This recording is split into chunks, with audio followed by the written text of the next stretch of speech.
மேல் ஒருவரும் இல்லையே, எல்லோருக்கும் மேலாக உயர்ந்தவர். உமக்கு மேல் ஒருவரும் இல்லையே. அல்லேலூயா, அல்லேலூயா, அல்லேலூயா, ஆமென். அல்லேலூயா, அல்லேலூயா, அல்லேலூயா, ஆமென். ஒருவரால் சிருஷ்டிக்கப்படாமலே தாமாக என்றென்றும் இருப்பவர். ஒருவரால் சீஷர்கள் பயிர் வழியே போகிறப்ப பயிர்களை கொய்து கைகளால் நிமிட்டி சாப்பிட்டாங்களாம். அது ஓய்வு நாளில் செய்யக்கூடாத வேலையாம். அதை ஒரு பெரிய குற்றச்சாட்டாக சீஷர்கள் மேலே வச்சு அது மூலமாக இயேசுநாதரே குற்றவாளி தான் அப்படின்னு பிடிக்க ட்ரை பண்ணுறாங்க. அப்போ அவர் என்ன பண்ணிட்டார், அப்பா இதே மனுஷனுக்காக ஓய்வு நாளா, ஓய்வு நாளுக்காக மனுஷனா அப்படின்னு ஒரு கேள்வியை கேட்டு அதை முறிச்சிட்டாரு. மனுஷகுமாரன் ஓய்வு நாளுக்கும் ஆண்டவராக இருக்கிறாருன்னு சொன்னார். 2 வார்த்தை இதில் வந்துருச்சு. இவர் தான் மனுஷகுமாரன், இவர் தான் அந்த மேசியா, இவர் தான் அந்த கிறிஸ்து. அவர் வெளிப்படையாக சொல்கிறாரு. ஆனால் அவங்க கண்ணை மூடிக்கிட்டாங்க. என்னென்னு, கண்ணிருந்தும் காணாமலும் காதிருந்தும் கேளாமலும் இருதயத்தினால் உணர்ந்து குணப்படாமலும் நான் அவர்களை குணமாக்காமல் இருக்கும்படி அவர்களுடைய இருதயம் கொழுத்து இருக்கிறதுன்னு இயேசு சொன்னாரே. இந்த கொழுப்பு இருக்கிறவங்களுக்கெல்லாம் கர்த்தருடைய வசனம் விளங்காது. இயேசுனாரே முன்னாடி வந்து நிற்கிறாரு, தேவனுடைய குமாரன், அவர் தான் அந்த மேசியா. இவர்களுடைய பாவங்களுக்கு பரிகாரம் செய்ய வந்த அந்த லேவியராம பலிகள் எல்லாம் அவர் தான். உலகத்தின் பாவத்தை சுமந்து தீர்க்கிற தேவ ஆட்டுக்குட்டி அவர் தான். அந்த சமாரியர்கள் சொன்னாங்களே இவர் தான் உலக ரட்சகர் அப்படின்னு, அவர் தான் உலக ரட்சகர். ஆனால் இந்த ஆட்களுக்கு கண்ணு தெரியல, கண்ணு இருந்து காணாமலும்னு அவர் சொன்ன மாதிரி ஆக்கிட்டாங்க. அப்போ இவர் சொல்கிறாரு, நீங்கள் வேத வாக்கியங்களை நல்லா படித்து பாருங்கன்றாரு. வேத வாக்கியங்களை ஆராய்ந்து பாருங்கள், அவைகளால் உங்களுக்கு நித்திய ஜீவன் உண்டு என்று எண்ணுகிறீர்களே, ரட்சிப்பு இருக்குன்னு அந்த பைபிள் வசனத்தில் இருக்குன்னு நம்புறீங்களே, என்னை பற்றி அதில் தானே எழுதியிருக்குன்றார். இன்றைக்கு நீங்கள் அந்த யூதர்கள் இயேசுவை தேவகுமாரன்னு கண்டுபிடிக்கல. ஆனால் இன்றைக்கு இந்த தேசத்தில் இருக்க நாம் இந்த இயேசுவே மேசியா தேவனுடைய குமாரன், அவர் தான் மனுஷகுமாரனாக வந்து மனுஷனுடைய பாவங்களுக்காக சிலுவையில் ஏறி இந்த மனுஷனுடைய பாவங்களையெல்லாம் தான் மேலே ஏற்றுக்கிட்டு அதுக்கான தண்டனை அனுபவித்து அது மூலமாக நமக்காக பரிகாரம் பண்ணாருன்னு நம்ம நம்பிட்டான். ஏன்னா நம்முடைய இருதயம் சுத்தமாக இருந்தது, அதனால் தேவனை தரிசித்தான். இருதயத்தில் சுத்தமுள்ளவர்கள் பாக்கியவான்கள், அவர்கள் தேவனை தரிசிப்பார்கள். அப்படி நீங்கள் உங்கள் இருதயம் சுத்தமாக இருந்துச்சு, இயேசுவை கண்டுபிடிச்சிங்க.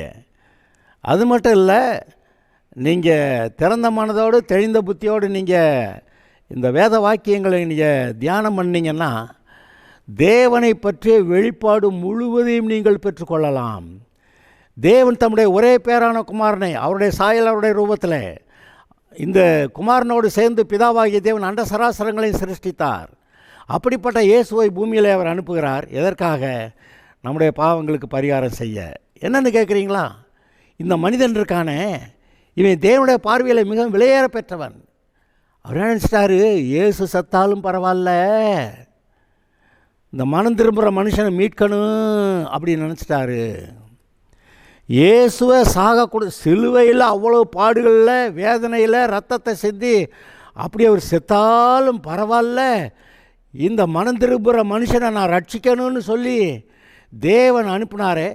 அப்படியானா ஒரு நிமிஷத்தில் ஒருவேளை இயேசுகிட்ட அன்பு கூறுறதை விட அதிகமாக அன்பு கூர்ந்துட்டாரோ அப்படின்னு நினைக்க தோணுது. ஆனால் இயேசு சொல்லுகிறார், பிதாவே நீர் என்னிடத்தில் அன்பு கூர்ந்திருக்கிறது போல இவரிடத்தில் அன்பு கூர்ந்திருக்கிறீர் அப்படின்னு இவர்கள் அறியும்படியாக ஏதோ செய்யுங்கன்றாரு. என்னுடைய மகிமையை நான் இப்போ நீர் எனக்கு கொடுத்த மகிமையை நான் அவங்களுக்கு கொடுத்துருக்கேங்கிறாரு. இதெல்லாம் அற்புதமான வார்த்தைகள். அது மாத்திரமல்ல, நாம் தேவ நீதியாகிய வெண்வஸ்திரம்னு எழுதியிருக்கோம். அது தேவ நீதி, நம்முடைய நீதி இல்லை, தேவ நீதி. அந்த நீதியை நமக்கு கொடுத்தாரு. அது வசனம் என்ன சொல்லுது? நாம் கிறிஸ்துவுக்குள் தேவனுடைய நீதியாகும்படிக்கு, திரும்ப சொல்கிறேன், நாம் ரட்சிக்கப்படுகிறவர்கள் கிறிஸ்துவுக்குள் தேவனுடைய நீதியாகும்படிக்கு பாவம் அறியாத அவரை நமக்காக பாவமாக்கினார். அவர் பாவமானாரா? ஆனார். அப்போனா நம்ம நீதியானமா ஆகியிருக்கிறோம். ஆனால் இதில் நிறைய பேர் ஒத்துக்கிறது இல்லை. அது எப்படி நம்ம நீதிமான் ஆகிறது? நம்ம அதுக்குன்னு நல்ல காரியங்கள்லாம் செய்கிறது இல்லையா? நீங்கள் செய்கிற நல்ல காரியமே இயேசு ஆண்டவரை ஏற்றுக்கிறது தான். இப்போ உலகத்து மனிதர்கள் எந்த பாவத்துக்காக நரகம் போகிறாங்க? இந்த இரட்சகராகிய இயேசு பூமியில் மனுஷனுடைய பாவங்களுக்கு பரிகாரம் செஞ்சு, நீங்கள் எல்லாரும் இடத்துல வாருங்கள், வருத்தப்பட்டு பார சுமக்கிறவர்களே நீங்கள் எல்லாரும் இடத்துல வாருங்கள், நான் உங்களுக்கு இளைப்பாறுதல், அது ரட்சிப்பை கொடுக்குறேன் அப்படிங்கிறாரு. இப்போ இவங்க என்ன பண்ணுறாங்க? இயேசு எனக்கு வேண்டாம் அப்படின்னு நிராகரிக்கிறது. இப்போ ரட்சிக்க வந்த இயேசுவை வேண்டாம் என்று நிராகரிக்கிற ஒரு பாவத்துக்காக தான் அவர்கள் நரகம் போகிறார்கள். மற்ற பாவங்களெல்லாம் அதான் பாவம் செஞ்சாங்க, ஆனால் இவங்க மனம் திரும்பி இருந்தாங்கன்னா அந்த பாவங்களெல்லாம் ஒட்டுமொத்தமாக மன்னிக்கப்பட்டிருக்கோம். அவர்கள் செய்த முதல் பாவத்திலிருந்து கடைசி பாவம் வரைக்கும் மன்னிக்கப்பட்டிருக்கோம். இந்த ஆட்கள் மனம் திரும்பி இயேசுவை ஏற்றுக்கிட்டு இருந்திருந்தா, அப்போ அவங்க எவ்வளோ பாவங்களை செஞ்சுருக்கலாம், எண்ணிக்கையில் இறங்காமல் இருக்கலாம், நோட்டாக எழுதினாலும் நோட்டு பத்தாதான் இருக்கலாம். ஆனால் அவங்க கர்த்தட்ட வந்திருந்தால் அவ்வளவு மன்னிக்கப்பட்டிருக்குமே. இப்போ அந்த பாவங்கள் மன்னிக்கப்படக்கூடிய பாவங்கள். மன்னிக்கப்பட முடியாத பாவம் எது?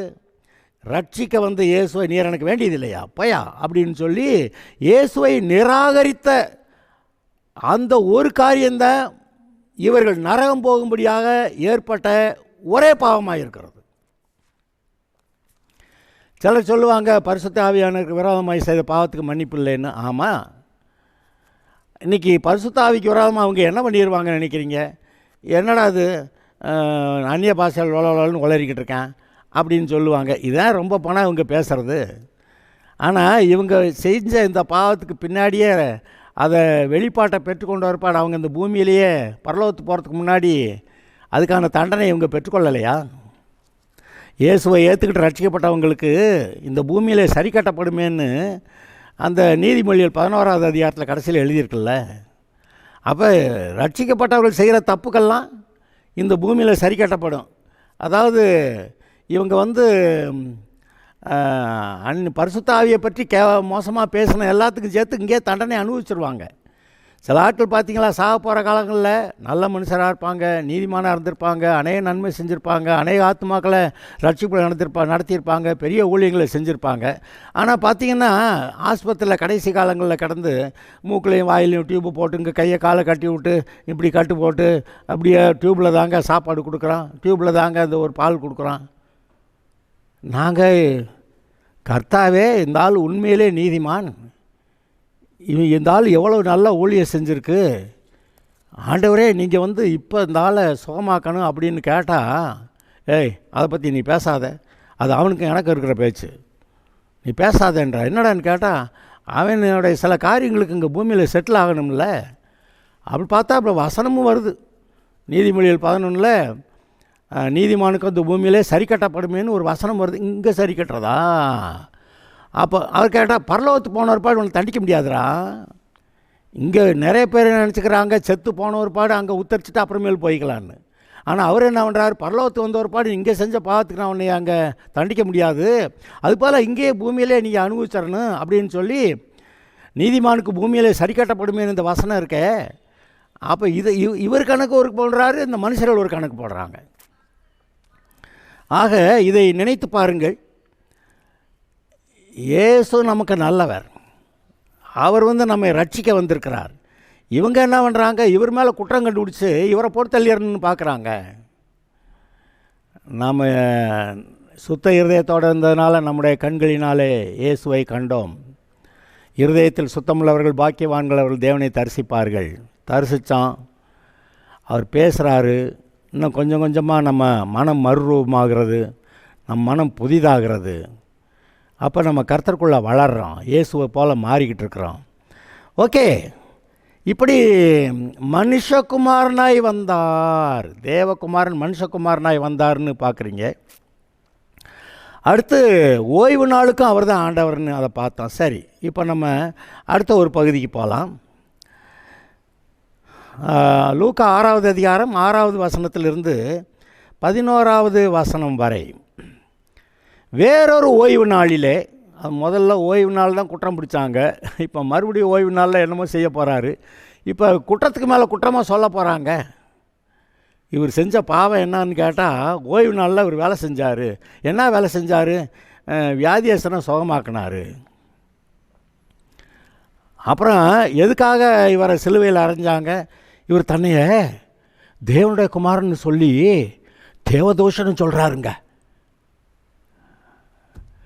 இதோ நசரேனாகிய இயேசு, யூதர்களின் ராஜா அப்படின்னு சொல்லி கிரேக்கு, லத்தீன், எபிரேய மொழிகளில் அந்த சிலுவையில் எழுதி வச்சுருந்தானா பிலாத்து.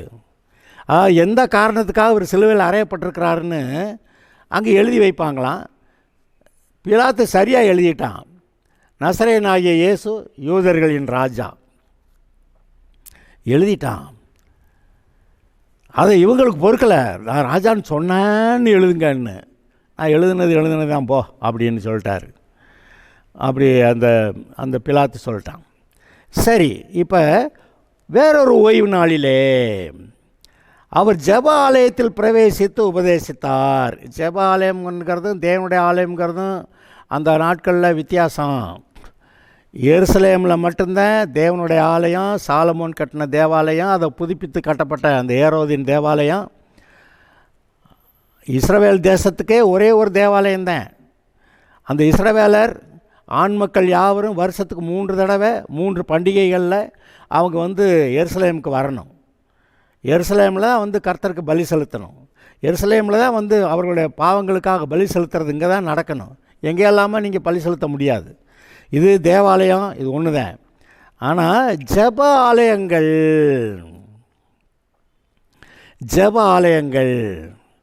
அது அவங்க ஊருக்கு வச்சுருந்தாங்க. இயேசுநாதர் தான் வளர்ந்த ஊராகிய நாசரேத்தூரில் ஜெப ஆலயத்தில் பிரவேசித்து வாசிக்க எழுந்து நின்றார். அப்படி வாசிக்கிறீங்க. அப்போ நாசரேத்தூரில் ஒரு ஜெப ஆலயம் இருந்தது. இதுபோல் நீங்கள் எருசலேமுக்கு இல்லை இஸ்ரவேல் தேசத்துக்கு போனீங்கன்னா அங்கே பழைய கட்டடங்கள் இருக்கிற இடமெல்லாம் நீங்கள் போனீங்கன்னாக்க அங்கே ஜெப ஆலயங்கள் இருக்கிறத நீங்கள் பார்ப்பீங்க. ஜெப ஆலயங்கள் பற்றி இயேசுநாதர்கிட்டையே சிலர் சொல்கிறாங்க, இந்த நூற்றுக்கு அதிபதி அவன் ரோமன் தான், ஆனாலும் நமது மக்கள் மேலே ரொம்ப பிரியமாக இருக்கான். அவன் நமக்காக ஒரு ஜெப ஆலயத்தையும் கட்டினான். இப்போ அவங்க வீட்டில் இன்னார் சுகவீனமாக இருக்காங்க, நீ அவங்க சுகமாக்கணும், அதுக்கு அவன் பாத்திரனாக இருக்கிறான். அப்படியெல்லாம் அந்த ஜனங்கள் இயேசுநார்கிட்ட சொல்கிறாங்க. அப்போ இயேசுநார் காலத்தில் நிறைய ஜெப ஆலயங்கள் இருந்திருக்கு. இன்றைக்கி ஊருக்கு சர்ச் இருக்கிற மாதிரி அந்த காலங்களிலே ஜெப ஆலயங்கள் ஊருக்கு இருந்துச்சு. ஆனால் தேவனுடைய ஆலயம், பலி செலுத்துகிற ஆலயங்கிறது அது எருசலேம் மட்டும்தான். சரி, வேறொரு ஓய்வு நாளிலே அவர் ஜெப ஆலயத்திலே பிரவேசித்து உபதேசித்தார். அவர் என்ன செய்கிறாராம்? தேவனுடைய ராஜ்யம் பற்றி உபதேசிக்கிறார். இப்போ நீங்கள் இருக்கிறது பூமிக்குரிய ராஜ்யம், இது பெர்மனெண்ட் கிடையாது. இங்கே பிறந்து வர்ற மனிதர்களும் ஒரு தலைமுறையில் போட்டுன்னு போயிடுறாங்க. 50 வருஷம் 60 வருஷம் 70 வருஷம், ரொம்ப போனால் 120 வருஷம் இருந்துட்டு போயிடுறாங்க. இது பெர்மனெண்ட் இல்லை. ஆனால் இன்னொரு ராஜ்யம் இருக்குது, தேவனுடைய ராஜ்யம். அது பெர்மனெண்ட்டு. இங்கே இயேசுவை ஏற்றுக்கிட்டால் அங்கே போயிடலாம், இந்த இயேசுவை ஏற்றுக்கலைன்னா அங்கே போக முடியாது அப்படின்னு சொல்லி அதுக்காகவே நான் வந்தேன். மனுஷனுடைய பாவங்களுக்கு பரிகாரம் செய்ய வந்தேன். பிலாத்துக்கிட்ட சொல்கிறாரு, சத்தியத்தை குறித்து சாட்சி கொடுக்க நான் வந்தேன், அதுக்காகவே நான் பிறந்தேன். அவனுக்கு ஒன்றும் விளங்கலை. சத்தியமா பூமியிலையா? ஏயா என்ன நியாய நீதி இங்கே இருக்குது, ஆனால் நீர் சத்தியத்தை பேசிக்கிட்டு இருக்கிறீர் அப்படின்னு அவன் சொல்லிவிட்டான். கடைசிக்கு அந்த பரிசேயர் சதுசேயர் வேதபாரகர்கிட்ட ஆசாரிகள்கிட்ட இயேசு கொண்டு நிறுத்தி, இதோ இந்த மனிதன், அது நிஜ மனிதன்க, எ கம்ப்ளீட் மேன், ஒரு குற்றமும் சொல்லப்பட முடியாத அளவுக்கு உண்மையான நிஜ மனிதன் இவர் தான் அப்படிங்கிற அர்த்தத்தில் அவன் சொல்லிவிட்டான். ஆனால் அந்த ஆட்களுக்கு விளங்கலை. என்ன நிலைமை பாருங்களேன். அப்படியாக இயேசு மனுஷகுமாரனாக வந்தார். இவங்க அவரை குற்றம் சாட்டுறாங்க. ஓய்வு நாளில் அந்த பயிர் வழியை போய் கதிர்களை கொஞ்சம் அதை நிமிட்டி தின்னதுக்காக. அது சொல்லிட்டாரு, மனுஷகுமாரன் ஓய்வு நாளுக்கும் ஆண்டவர் தான். ஒற்றை அடி அடிச்சிட்டார். இப்போ இந்த ஓய்வு நாளில் இன்னொரு குற்றம் பிடிக்கலான்னு பார்க்குறாங்க. பரிசேயரும் அவரிடத்திலே வந்து, வேதபாரகரும் பரிசேயரும், வேதபாரகர்னா யார்? வேதத்தை நன்றாக பாராயம் பண்ணி மனப்பாடம் பண்ணி வச்சுருக்கிறவங்க, போதிக்கிறவர்கள். இவங்க தான் பொதுவாக அந்த ஊரில் ஜட்ஜஸாக இருப்பாங்க. ஏன்னா வேத வாக்கியங்கள் இப்படி நியாயம் தீர்க்கணும். நமக்கு நம்முடைய தேச சட்டம் இருக்குது. நம்முடைய தேச சட்டங்கள் இப்படி இங்கே நியாயத்தீர்ப்பு கொடுக்கப்படும். ஆனால் அந்த காலத்தில் அந்த இஸ்ரவேலருக்கு பைபிள் தான் தேச சட்டம். அந்த நியாயப்பிரமாணம் இருக்கே, அதுதான் அவங்களுடைய தேச சட்டம். அந்த நியாயப்பிரமாணத்தை நல்லா படித்து வச்சுருந்த இந்த வேதபாரகர்கள், வேதத்தை பாராயம் பண்ணினவர்கள், நல்ல தெளிவாக இருப்பாங்க. அவங்க தான் ஜட்ஜாக இருந்தாங்க. வேதபாரகரும் பரிசேயரும் இடத்துல குற்றம் பிடிக்கும்படி ஓய்வு நாளிலே சொஸ்தமாக்குவாரோ என்று அவர் மேல் நோக்கமாக இருந்தார்கள். இப்போ யாரையாவது சோகமாக்குனா பிடிச்சிக்கலாம். ரொம்ப தெளிவாக இருக்காங்க. இவர்கிட்ட குற்றம் பிடிச்சிடணும். ஓய்வு நாளில் இவர் வேலை செஞ்சார்னா, அன்றைக்கி என்னமோ கதிர்களை கொய்து தின்னதை அதெல்லாம் ஒரு வேலையாடா அப்படி சொல்லி, அப்புறம் தாவீது எப்படி அங்கே தேவ சமூகத்தை அப்போ அதெல்லாம் சாப்பிட்டான்னு சொல்லி அதெல்லாம் சொல்லி நம்மளை வந்து மடக்கிட்டார். இப்போ எவனையா சுகமாக்கட்டும் பிடிச்சிக்கலாம் அப்படின்னு சொல்லி ஓய்வு நாளில் சுகமாக்கினா குற்றம் பிடிக்கிறதுக்கு ரெடியாக உட்காந்துருக்காங்க. அவருடைய சிந்தனைகளை அவர் அறிந்து வந்து உட்கார்ந்துருக்காங்க. ஆளுகளை பார்த்தவொடனே தெரியுது, ஓஹோ இந்த ஆட்கள்லாம் இப்போ நம்மக்கிட்ட குற்றம் பிடிக்கணும். நம்ம எதாவது சுகமாக்கினா அதை வச்சு நம்மளை குற்றம் பிடிக்கிறதுக்கு இது வேலை தானே. அப்போ இந்த வேலையை ஓய்வு நாளில் செஞ்ச குற்றம் தானே. அப்போ நீ இந்த குற்றவாளி தானே. அப்போனா நீ பரிசுத்தம் இல்லை. அப்போனா அந்த எப்படி கர்த்தருக்கு செலுத்தப்படுகிற அந்த ஆடு வந்து பழுதற்றதாக இருக்கணுமோ அது மாதிரி நீ பழுதற்றதாக இல்லை. நீ எப்படி தேவனுடைய ஆட்டுக்குட்டி நீ எப்படி சொல்ல முடியும் அப்படின்னு சொல்லி எதையாவது பிடிக்கிறதுக்கு வர்றாங்க.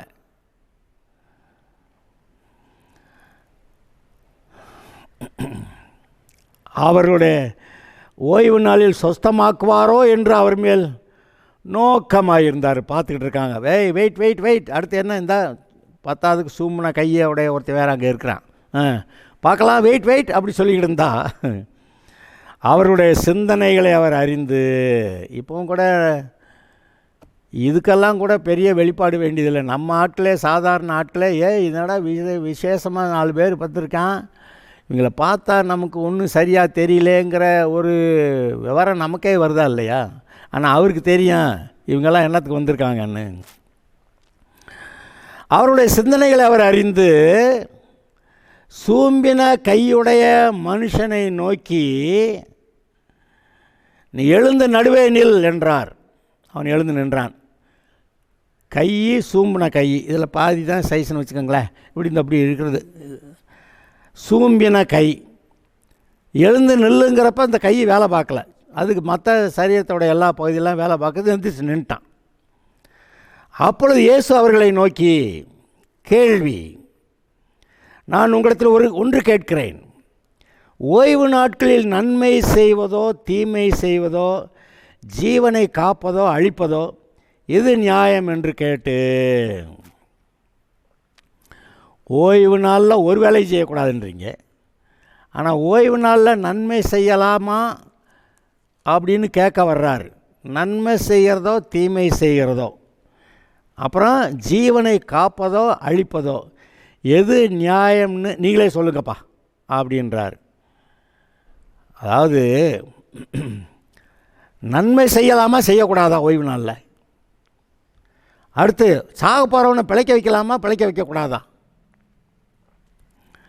அந்த யூதர்களை பொறுத்த வரைக்கும் என்ன கணக்குன்னா, எங்கேயாவது ஒரு இடிபாடுகளில் எவனா சிக்கிக்கிட்டான்னா அது ஓய்வு நாளாக இருந்தால், இந்த யூதர்கள் அது வழியாக போகிறப்ப அங்கே இடிபாடுகளுக்குள்ளே கிடக்கிறவன் அவன் யூதனா அல்லது புறஜாதி மனுஷனான்னு பார்ப்பாங்களாம்.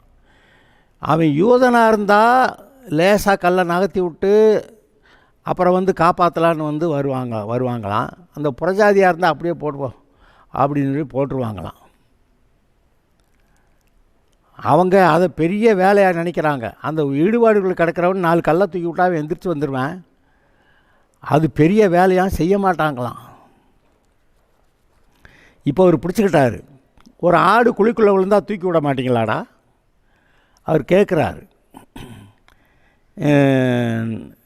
நன்மை செய்வதோ தீமை செய்வதோ, ஜீவனை காப்பதோ அழிப்பதோ, எது நல்லது எது நியாயம் அப்படின்னு அவர் கேட்குறாரு. இப்போ பதில் உங்களுக்கு சொல்ல முடியல. அதனால் அவருக்கு பதில் சொல்ல மாட்டேன்றாங்க. நான் அடுத்த ஸ்டெப் போகிறேன்டா அப்படின்னு அவர்கள் எல்லாரையும் சுற்றி பார்த்த அந்த மனுஷனை நோக்கி, உன் கையை நீட்டு என்றார்.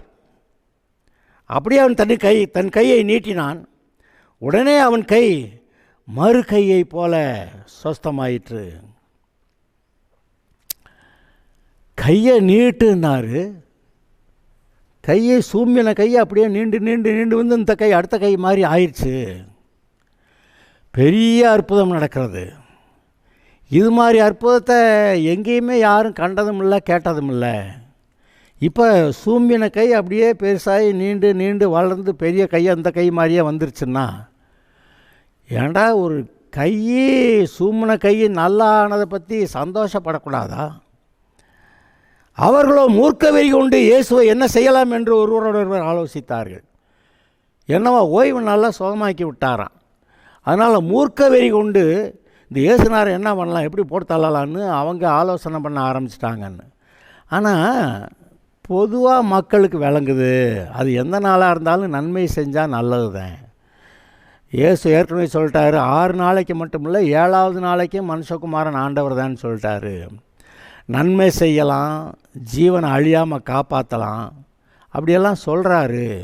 இது எல்லாம் சாதாரண புறஜாதி மக்களுக்கெல்லாம் விளங்குது. ஆனால் இந்த யூதர்களுக்கு ஏனோ அது விளங்கலை. ஓய்வு நாளில் ஒரு வேலையும் செய்யக்கூடாது.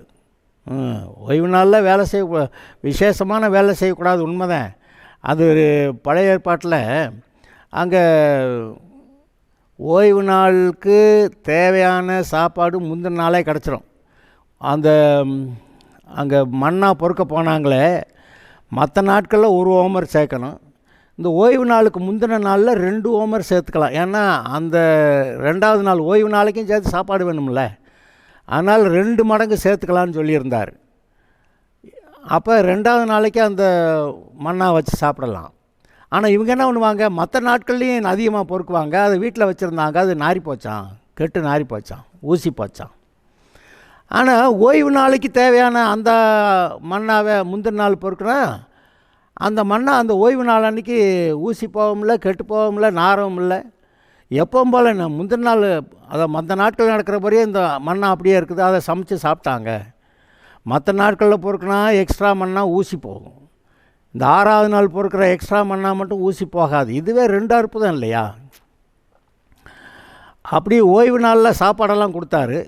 ஆனாலும் இந்த ஆளுங்க என்ன பண்ணுவாங்க, அடங்க மாட்டாங்க. ஓய்வு நாளில் போய் நான் விறகு பொறுக்கிறேன்ட்டு ஒருத்தன் போகிறான். அந்த ஓய்வு நாளில் இது ஒரு விசேஷ வேலையில் காடுகளில் போய் அங்கங்கே கிடக்கிற விறகெல்லாம் பொறுக்கி சேர்த்து வந்தாக்க நமக்கு வச்சுக்கலாம் அப்படின்னு சொல்லி போயிருக்கிறான். இதை ரிப்போர்ட் பண்ணிவிட்டாங்க மோசைக்கிட்ட, இந்த மாதிரி ஒருத்தர் விறகு பொறுக்கிறான்னு, அவனை கொண்டு வா அப்படின்னு சொல்லி கர்த்தர் என்ன சொல்கிறாருன்னு கேட்டால், கல்லெறிஞ்சு கொன்றுன்ட்டார். கல்லெறிஞ்சு கொன்றுன்ட்டார். நமக்கு புத்தி கெட்டாத விஷயம். ஆனால் அந்த ஒரு நாளில் நீ என்கிட்ட எல்லாம் வந்திருக்கணும், நீ சர்ச்சுக்கு போகாமல் அந்த கல்யாணத்துக்கு போனேன், அந்த காது குத்துக்கு போனேன் அப்படின்னு அவர் எதையா அங்கே போட்டு தள்ளுற வேலையை பார்க்குறாரு. இல்லை பாஸ்டர், எங்களுக்கெல்லாம் ஒரு கேடும் வரல, வராது மாதிரி தெரியுதா, வேறு ஏதோ விதத்தில் அங்கே போட்டு தள்ளிகிட்டு இருக்கிறாரு. கர்த்தருக்கு முதலிடம் கொடுக்காம வேறு ஏதோ காரியத்துக்கு முதலிடம் கொடுத்தா அப்போ கர்த்தருக்கு முதலிடம் இல்லையா? அதுக்கு என்ன நடக்குமோ அது நடந்துரும்ல. ஏதோ ஒன்று அந்த ஓய்வு அந்த சர்ச்சு ஆராதனை நாளில் உங்களுக்கு கிடைக்க வேண்டிய ஆசீர்வாதம் வரல. மாறாக நீங்கள் போன உலக காரியங்களில் அங்கே எந்த விதத்தில் நீங்கள் உங்களை கர்த்தருடைய பிரசன்னம் இல்லாத இடத்துல வச்சுக்கிட்டீங்களோ, அப்புறம் உலக காரியங்கள் எந்த விதத்துலலாம் நீங்கள் தீட்டுப்பட்டீங்களோ அதெல்லாம் வரத்தானே செய்யுது. ஒரு இடத்துல கர்த்தர் சொல்கிறாரு, எங்கள் அப்பா செத்து போயிட்டான், நான் போய் அவனை அடக்கம் பண்ணிட்டு வர்றேன்னா மரித்தோர் தங்கள் மரித்தோட அடக்கம் பண்ணட்டேன், நீங்கள் இருன்ட்டார். அப்போ இதெல்லாம் கொஞ்சம் விசேஷமான விஷயம் இல்லையா, நம்ம கவனிக்கணும்.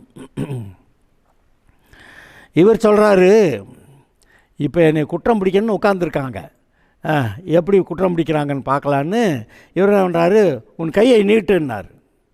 கையை நீட்டான், உடனே அவன் கை மறு கையை போல சொஸ்தமாயிற்று. செய்யப்பட்டதோ ஒரு நன்மை. இப்படி அதாவது இன்னொரு கூனியாக இருக்கக்கூடிய ஒரு மனுஷியை கூட இவள் ஆபிரகாமின் குமார்த்தியாக இருக்கிறாளே அப்படின்னு சொல்லி அவளை சுகமாக்கியிருந்தார். அவள் உடனே நிமிர்ந்து நின்று கர்த்தரை ஸ்தோத்தரித்தாள் அப்படியெல்லாம் வாசிக்கிறோம். இப்படி ஒரு வாயால் ஒரு வார்த்தையை சொல்லி சுகமாக்குனது பெரிய வேலைன்னு இவங்களுக்கு இயேசு மேலே வேறு ஏதாவது குற்றம் சாட்ட முடியுமான்னு பார்க்குறாங்க. ஒன்றும் குற்றம் கிடைக்கல.